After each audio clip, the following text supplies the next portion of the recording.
Allah menciptakan 100 nikmat. 99 nikmat diletakkan di surga dan 1 nikmat diletakkan di dunia.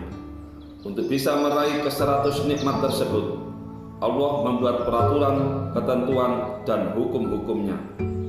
Karena 100 nikmat itu disediakan untuk manusia, maka Allah menurunkan peraturan dan hukum-hukum itu ke dunia dalam bentuk wahyu kepada para nabinya, yang kemudian disampaikan kepada umatnya melalui sunnah dan sabda-sabdanya, agar semua manusia mengetahui dan memahami peraturan dan hukum-hukum itu.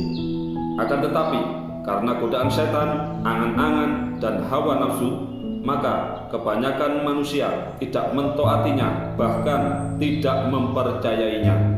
Hanya 1 di antara 100 manusia yang mau mempercayainya dan mentaatinya, karena memang dipilih oleh Allah dan diberi hidayah.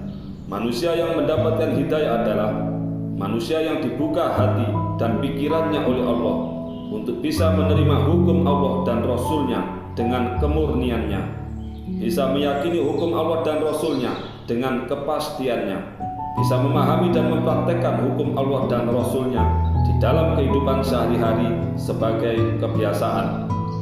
Dan dengan hidayah, manusia mampu meninggalkan keyakinan sesat yang dimiliki sebelumnya.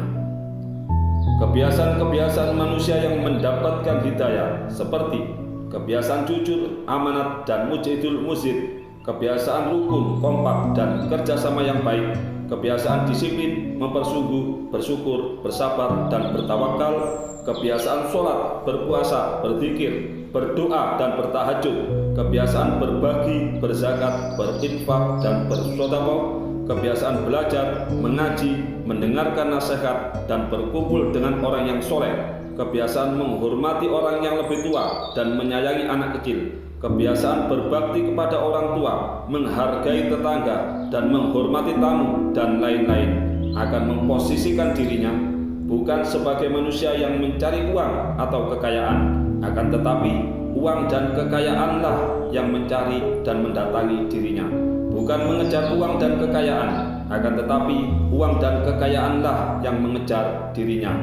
Bukan bekerja untuk uang, akan tetapi uanglah yang bekerja untuk dirinya.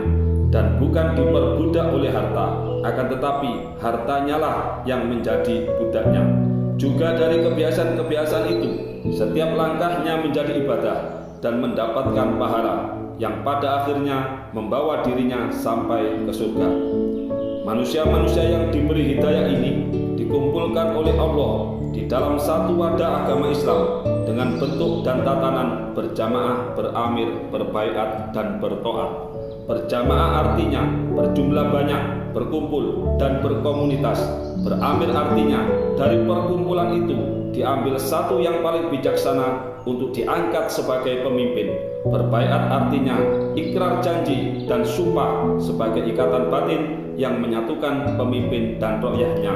Dan bertoat artinya menjadikan pemimpin atau amir sebagai panutan atau mentor, lalu memaksa dirinya untuk asmi wa ati, mendengar, nurut, dan manut dengan kepercayaan 100%. Dan perkumpulan manusia ini kemudian disebut sebagai golongan mansurin. Kebiasaan-kebiasaan para manusia yang ada di dalam golongan ini akan menjadi daya tarik atau magnet semua kekayaan yang ada di dunia ini. Lalu dengan tatanan infak, zakat, dan sedekah, semua kekayaan yang masuk ke dalam golongan ini akan berputar merata mensejahterakan semua manusia yang ada di dalamnya. Golongan inilah yang ditakdirkan oleh Allah sebagai penguasa kekayaan dunia dan penguasa kekayaan surga. Intan suruwaha yang surkum, urip mulya mati mlebu swarga, hidup di dunia bagaikan hidup di surga. Fid dunya hasanah wa fil akhirati hasanah, tuku sapi mesti merkoleh tampari. Golongan mansurin itu adalah kita, orang iman, orang jamaah, dan orang yang mendapatkan hidayah.